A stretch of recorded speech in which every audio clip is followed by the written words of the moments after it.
I pledge allegiance to the flag of the United States of America and to the republic for which it stands, one nation, under God, indivisible, with liberty and justice for all. Thank you. And I would like to have our Fire Chief Ken Hanley come up. Where are you, Ken? Right there. Good evening. I don't know about you, but after that video, I'm ready to do something. Bring it on. Let's get going. That was great, Constance. Good cheerleading. First of all, I want to thank you for coming out. I know everybody's got a busy schedule. I just cannot believe the turnout tonight. We never know if we're going to get 12 people or a room like this. So I think you should give yourselves a round of applause for coming out tonight.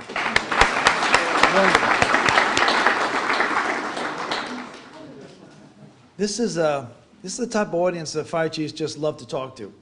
Just citizens who have demonstrated their interest and participation in helping the community out, starting with themselves and their neighbors, and then extending to the whole community. You should really be proud of yourselves. Benicia is still leading the way.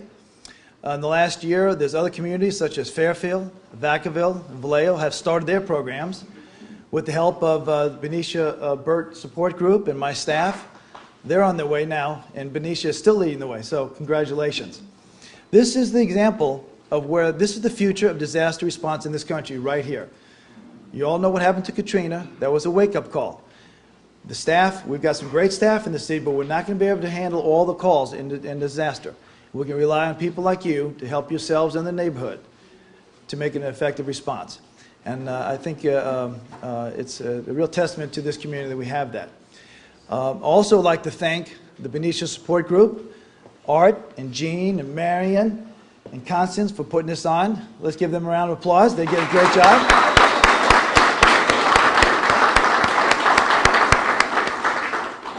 And also like the staff, I have the help from my staff, Captain K.C. Smith, Mr. Bird himself.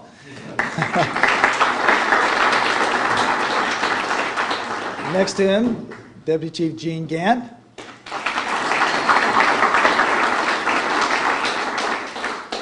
And both those guys have been going around the county helping other cities get into the program, lending our equipment and supplies. We've got some nice plans for the next couple of years. With help from the City Council, we're well funded, a big increase in our budget.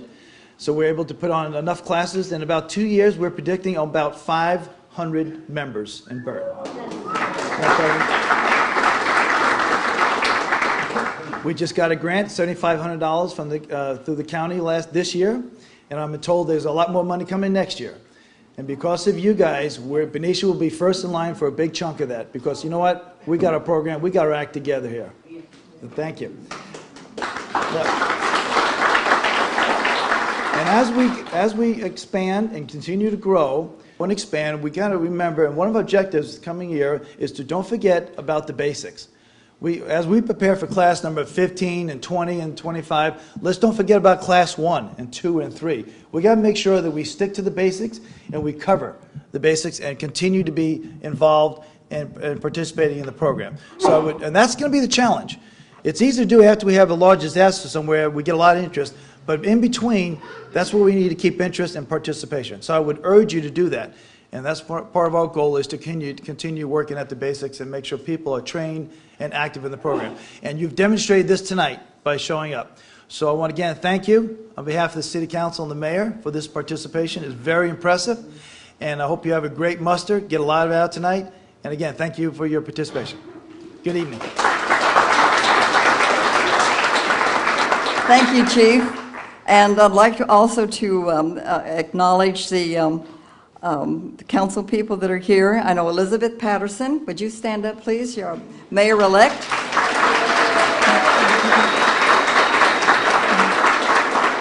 All right, and she's a Burt person. Other council people who are Burt people are Mark Hughes, Alan Schwartzman, Tom Campbell, soon to be, Mike Iocomides, soon to be, Bill Whitney. So we're real happy to have them as part of our Burt group. And also the man who was responsible for starting a lot of this, standing in the back, is Bob Much. That's still his name, Bob Much. Put your hand up.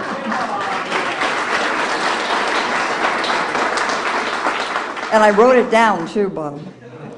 And so we have all the people who helped us at checking in. Would you all please stand up? And the people who helped us check, that knows from A to Z. Where are the rest of you? And our traffic people that were here tonight helping us too with their flashlights. Where are you guys? You stand up because you put them all in the wrong place. Yeah. And when you get a chance during break time to see the people who have the tables out there, it's our ham operator, Rich Smith.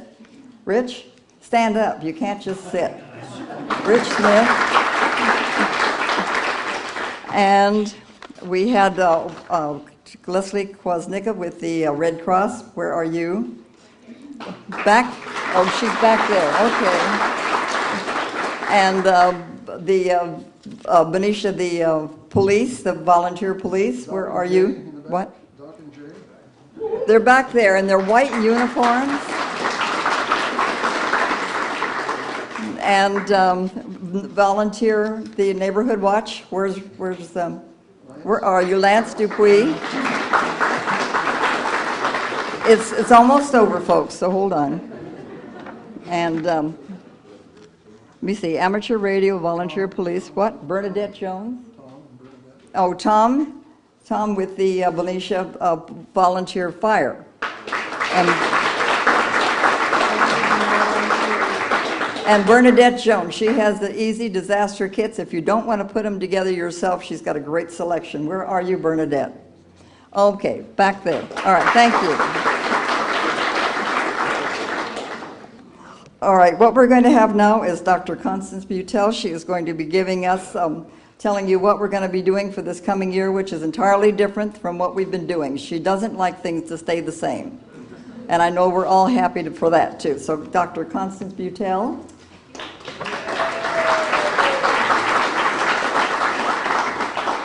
Okay, we've been training for a couple of years now, and I think we've worn out that format. So we're taking to the streets in 2008. And here's what we're going to do. But first, the faculty. More thanks. Marion, Jean, Lynn Lobo, who did that fantastic third quarter triage emergency medicine. Fantastic job. Leslie, Peggy Terry, Donna Coe, Len and Ray, Joyce Gray, Jennifer Deal, Tom Clausen, Louise Bond, Rena Anderson, Sandra Cullister, and many others. So I want to thank you. And if you have a special talent in a particular area, and I know there's a lot of you out there that do, let me know and we'll turn that into our training. 2007, we met every quarter. We're going to do the same thing in 2008. We're going to meet 4 times. First quarter, disaster scenario communication protocol. Second quarter, search and rescue. Third quarter, triage and emergency medicine. Fourth quarter, disaster preparedness. And in the past, we've had 2 sessions, Friday night and a Saturday morning. Same class, repeated. What we're going to do in 2008 is going to be a little different. We had 200 attendees for all these training sessions, which is great. But 2008, we're taking to the streets. First quarter, disaster simulation, just like we've done before, but we're bringing out the BERT trailer to join with us. But we'll have a physical, visible presence in our neighborhood, and we'll do the disaster simulation communication protocols in the street. Second quarter, search and rescue. Dr. Lynn Lobo has volunteered St. Alberta's House to be the third quarter for triage and emergency medicine. So we'll be in the front yard and the backyard using that particular area. And fourth quarter is open for disaster preparedness. And then we can start publishing some dates that are going to work out for our training. So join us as we take to the streets. So I'd like to pick up a little bit on what the doctor was just mentioning that I experienced. I had about 15 minutes to prepare this. With evacuations, we ended up operating in the town of Fallbrook, which we'll talk about in a minute.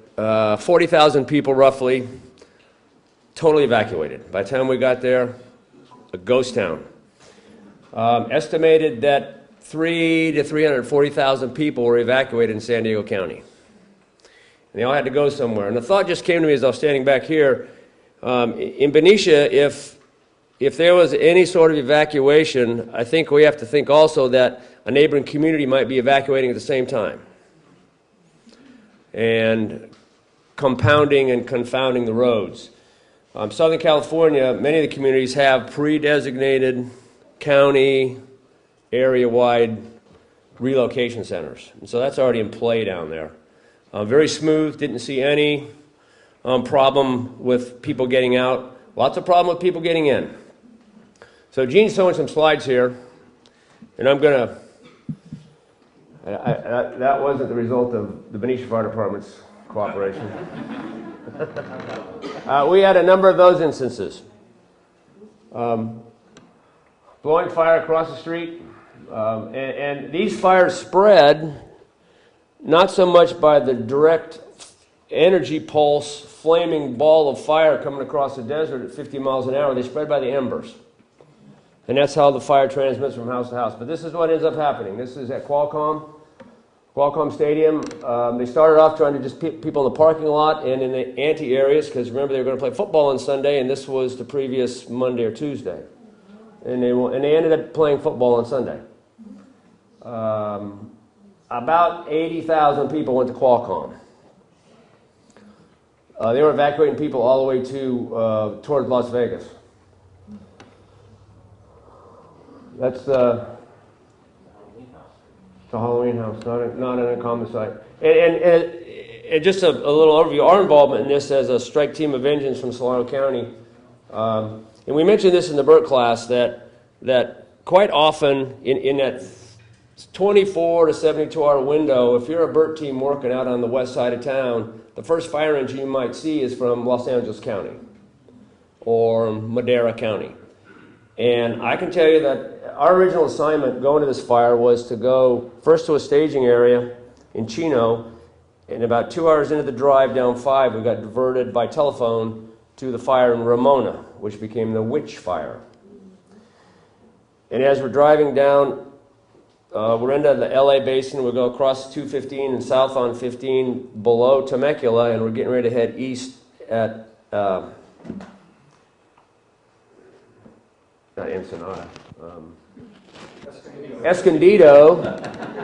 Escondido. We drove past the fire that we ended up stopping at. Brand new fire started, it became the Rice Fire, started in Rice Canyon, burned into, I'll talk about this in a minute, burned into Fallbrook, but the fire was about an hour old as we drove past it. And as we came into down to Grapevine, we could see 6 or 8 huge plumes of smoke, and it was about 7 in the morning, sun had just come up. They were backlit. Huge columns of smoke that you knew that were already 100,000 acre fires.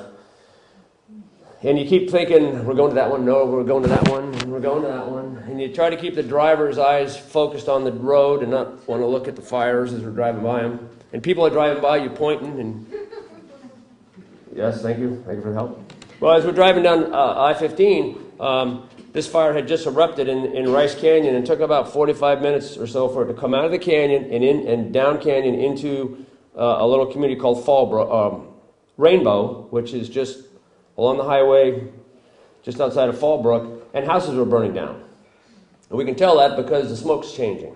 It goes from vegetation burn, and all of a sudden when a house takes off, you can see the smoke change. And we thought to ourselves, I wonder if that's where we're going. And I had been to Ramona in 2003 at the Cedar Fire, and so I knew we weren't in the right place. The telephones and the fire engines are ringing, and it's the Southern Area Coordinator calling. The strike team leader says, wherever you are, stop and go to the base of that column of smoke off to your east. And that was the fire in Fallbrook. This would have been Monday morning about 9 o'clock. We operated along I-15, and Fallbrook was about 4 miles off the highway until Wednesday about 4 in the afternoon, 5 in the afternoon. We were eating MREs off the fire engine. We had no sleep. The only other people we saw was one CDF, now CAL Fire engine, and 2 local county volunteer fire engines. And so in that fire, we were the first firefighters that the people of Fallbrook saw. It was all their firefighters. Over 50%, at this time on Monday morning, over 50% of San Diego County was involved in fires in the county. And they have roughly 100 station operations areas, and they said that they were about 50 to 60% committed. And so they had no more firemen to send. So we were the first encounter with the people who, out in this rural area, did not evacuate. Most of them were retired policemen and firemen, by the way, that were out there. And it was frantic, and it was fighting fires from house to house for the first day. The weather subsided. We all got calmed down a little bit. The fire really didn't change its characteristic at night, other than it had burned out of one housing area and was heading west with the wind into the town of Fallbrook. And so that continued. But what struck me at the evacuation is that we never saw any people. We saw government officials. We saw the firefighters who stayed behind in Fallbrook that ended up running a rehab center for us. We never did. So with no electricity and no water, power, there's no electricity to run fuel pumps. So by the end of Monday, we're having a problem getting diesel in the fire engines. There's no municipal water. There's water in the gravity-fed fire hydrant system, so we could get fire water, but it became non-potable water. And that condition continued until well into Wednesday. And remember, this was we worked on Sunday up at fire station number 12. We worked all day. We put our fireman pajamas on and went to bed Sunday night at about 10 o'clock. And at 11 o'clock, we left. We drove all night, and we're pulling hose on fires like this here on Monday at about 10 o'clock in the morning. And we did that until Wednesday. And so this is a common scene in Southern California. We had a firefight quite similar to this, only the fire chief would be happy to know that we threw our floater pump in the pool, and we were pumping pool water onto the fire. We actually did that, and then we left it there for the next fire engine that came in, and we ended up retrieving it later. But we didn't have this. We had some of this, and when we talked about 300,000 people evacuating. Well, the sense in the rural area where I was in was those people are not going to evacuate next time. And that's going to be a new problem because the fire in 2003 that did such destruction, there was a great outreach to the public to create evacuation lanes, evacuation centers. Said it would never happen again. 3 years later, 4 years later, it happens again. And many people, one of the problems with evacuation is that people didn't understand why they were evacuating. Because a lot of the areas that evacuated never were touched by fire, but they had no services, no water, no electricity. And in my sense, in talking to the utility people down there, they could deal with no electricity, but they couldn't deal with fresh water. And their water treatment plant was all single source electrically driven. And they had backup generators to last, the duration of a short power outage. The generators run out of fuel, much like we had problems finding diesel, and there's no fresh water. And that's what kept the people. But they don't understand that. My house is fine, that's fine. I've got 25 cases of bottled water in my garage, I'm fine. Well, that's the individual saying that, but that's not the community saying that. So people, I think, get a little skeptical of evacuations when the problem doesn't touch them directly.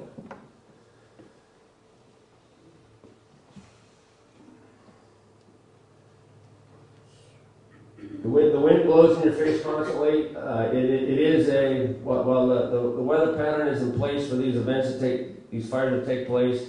The wind is on your face. The fire doesn't change from day to night. It doesn't know day and night. It only changes when the wind subsides. Most of the firefighting that's done down there during these fires is to protect the fire engines and to protect any evacuation routes, safety zones. This isn't a fire that the firefighters either in the air or on the ground are going to put out. This requires a weather change. get the picture of me.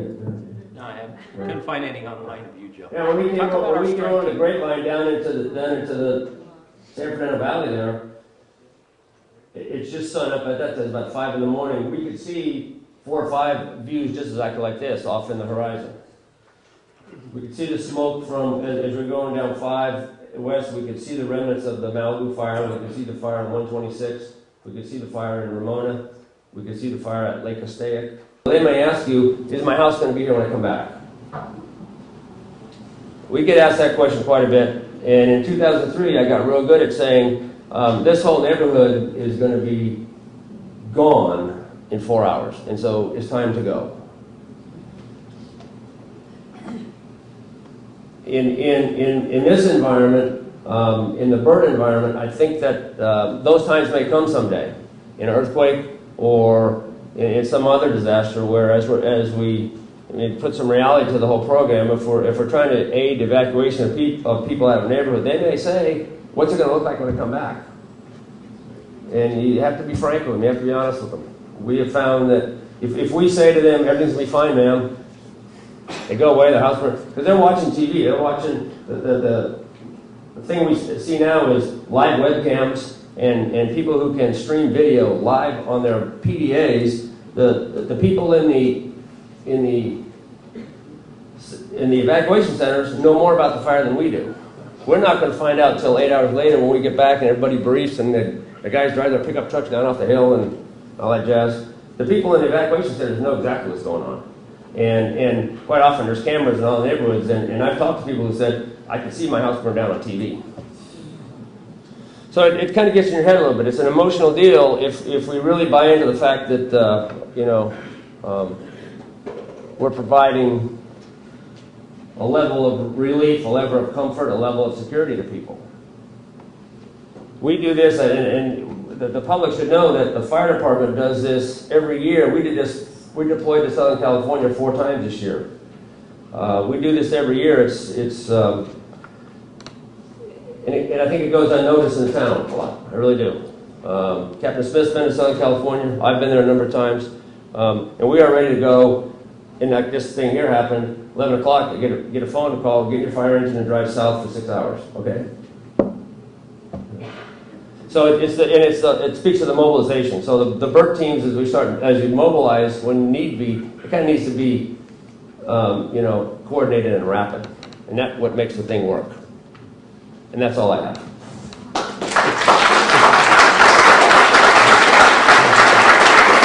And is John Williams here by any chance? You were with the Red Cross? Did you want to say just a few things? Or?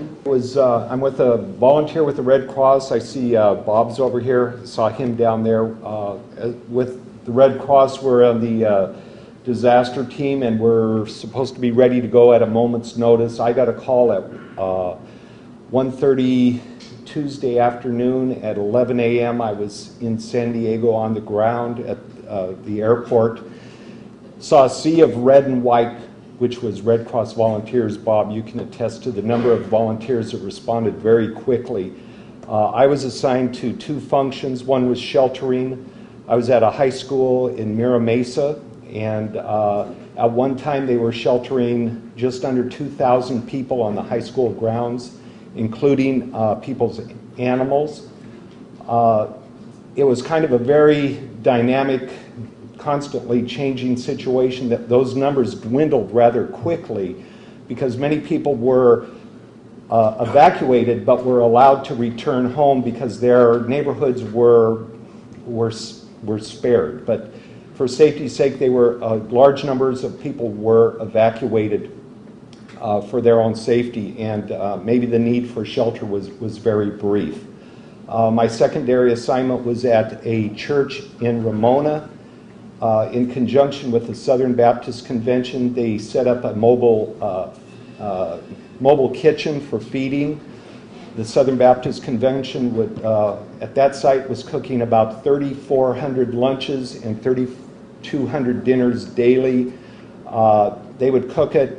Red Cross volunteers would help pack it up into emergency response vehicles and drive out into areas to feed emergency responders and people that were affected by the fire. So it was a very, we did drive through some areas, particularly in Ramona, that were just horrendous to look at. You saw the pictures there. We kind of, when I drove through, we saw the aftermath, and all you would see would be concrete foundations. It was just horrible to look at. But then you'd see very nearby homes that weren't touched. It was kind of odd to see, you know, total ruination, and then it would just across the street, it would be as if nothing happened. But it was a very heartwarming to see the amount of response of the volunteers down there, not only Red Cross, but local spontaneous volunteers. At Mira Mesa High School, there are a group of students there that went out into their own community and gathered in tremendous amounts of donations, in, for example, water and basic toiletry needs and that sort of thing.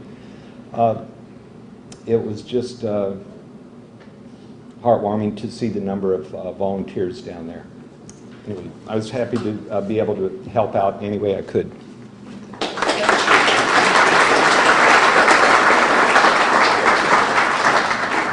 John is also the one who takes orders for these Burt shirts in case you want one. And so they're very reasonable, $11 about. So he's the man to see if you'd like to have one. All right, now we're going to have Jean Colomey. She is our database controller. She has all of you in her computer. And she's going to tell you, if you want to stay in her good graces, what you had better do. Jean? I'm Jean Colomey, the manager of the database files. And like Marion says, I have every one of you under my thumb. But it's very, very important that the information that I have on you is always up to date. It's very important that I have your correct name, your home address, because we use that for your map page and quadrant and what zone you're in, your phone number, home phone number, work number, cell phone number, whatever we can, so we can get a hold of you, and your email address. If any of these ever change, please let me know immediately, so you will continue to get all the Burt information that we want you to have, or would like to have you have. You can call me at any time. At any time, you can call me or get in contact with me. My personal information is in your packet. And everyone expects me to have everything right. And I obviously don't all the time. So when you go through your rosters, make sure that everything that I have on you is correct. If it's incorrect, please correct the second roster you have there and drop it in this box right here. Also in there, there's a volunteer application. We need volunteers desperately. So if any of you would fill one of those out, please put that also in there. And thank you very much for your cooperation on this. It's really important. Thank you.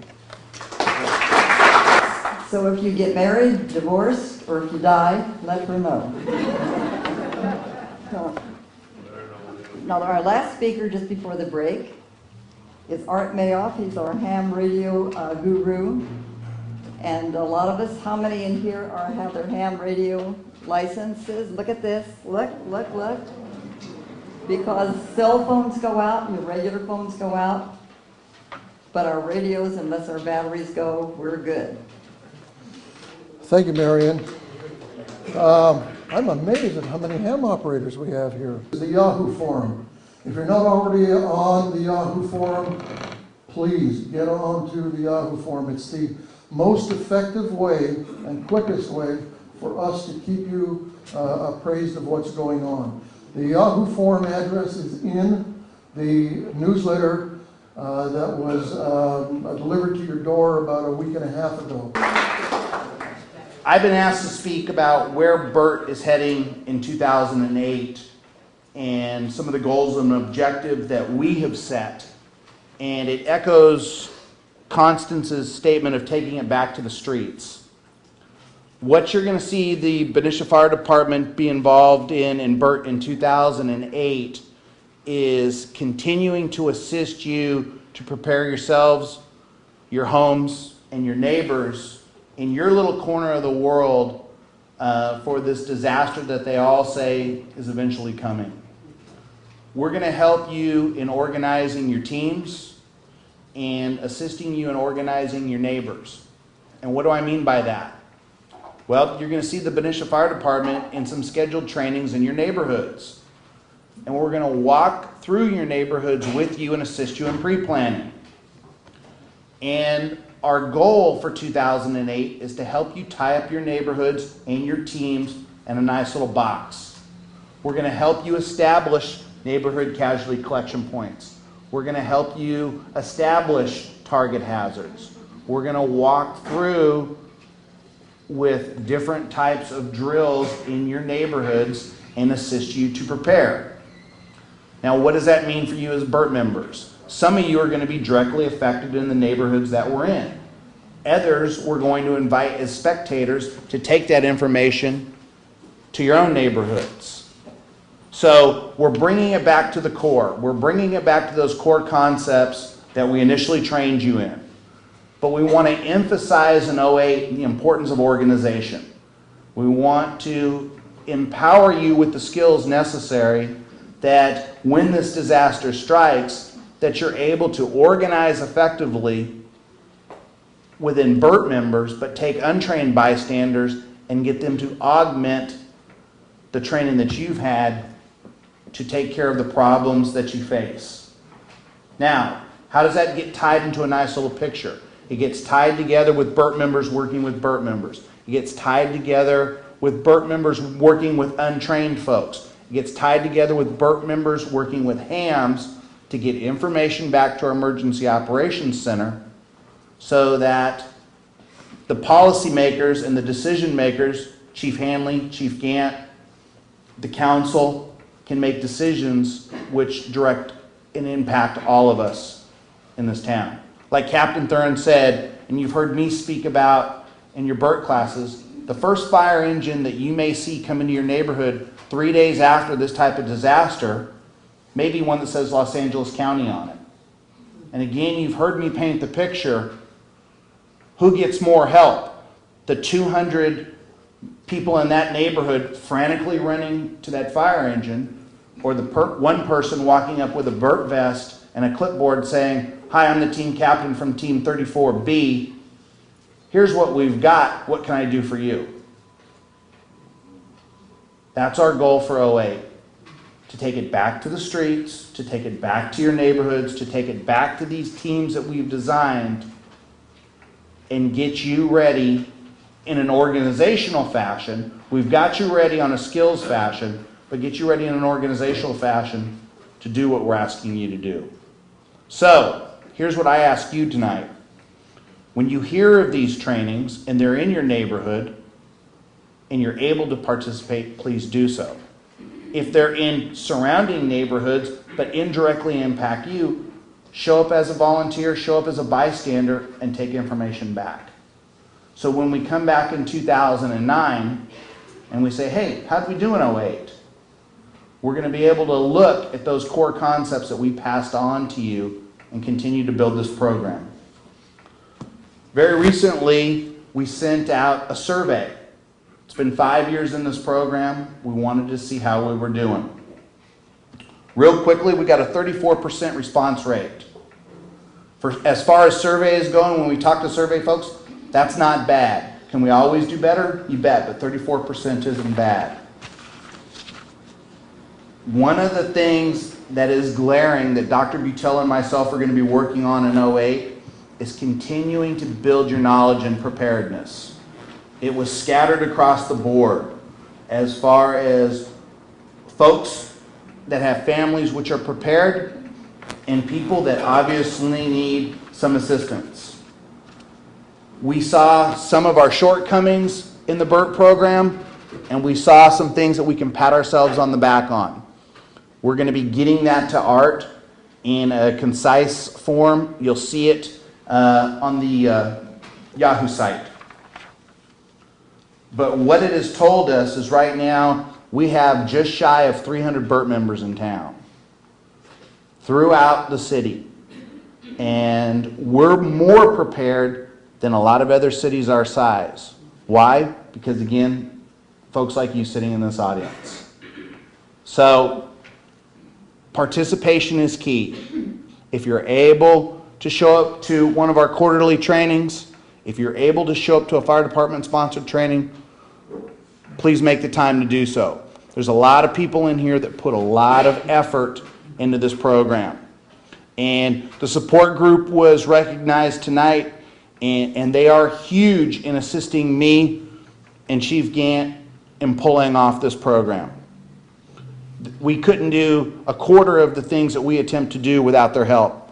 But there's one person tonight who I would specifically like to recognize, because whenever asked, he shows up and he gives his all. And if you've ever had to treat this person as a simulated victim on one of our BERT Saturdays, you probably know who I'm talking about tonight if you've seen him flopping up across a tarp or acting the role. So I'd like to give a round of applause tonight and have Ed Miller please stand up.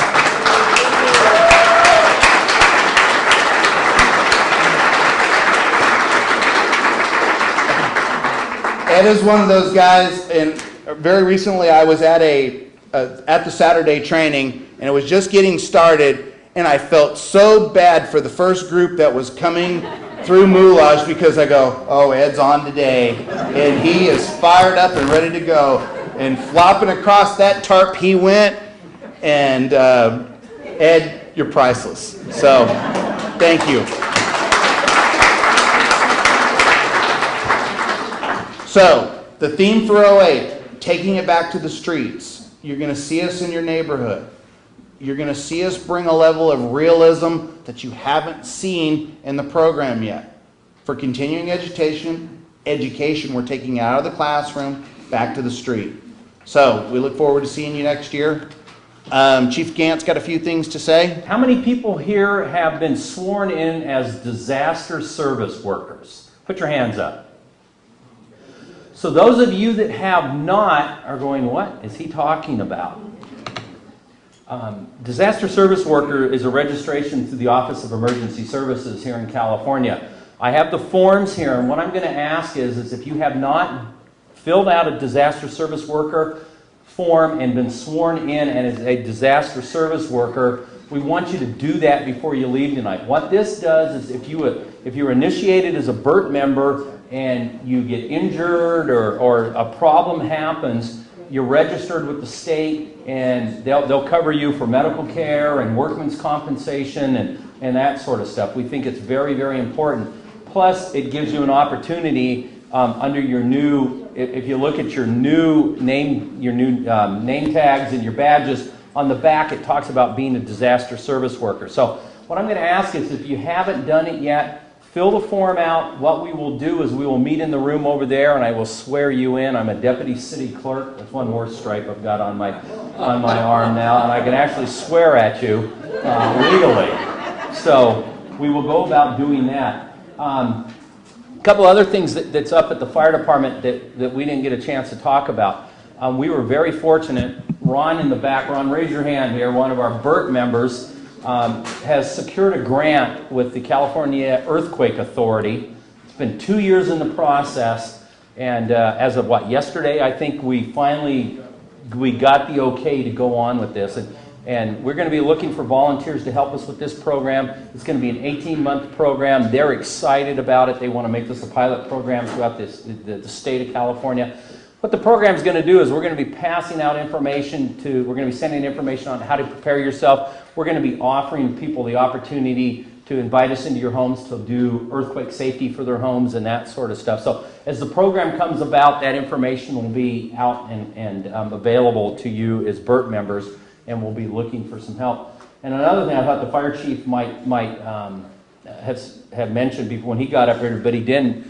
We have been fortunate enough to get funding for a half-time disaster preparedness person who will be coming to work under in my office, and they will be working directly with Bert. So what they're going to be doing is taking a lot of the administrative stuff off of what Casey and I are doing, and we're going to have somebody dedicated to Bert and disaster preparedness, at least at a half-time level, and that is huge for us.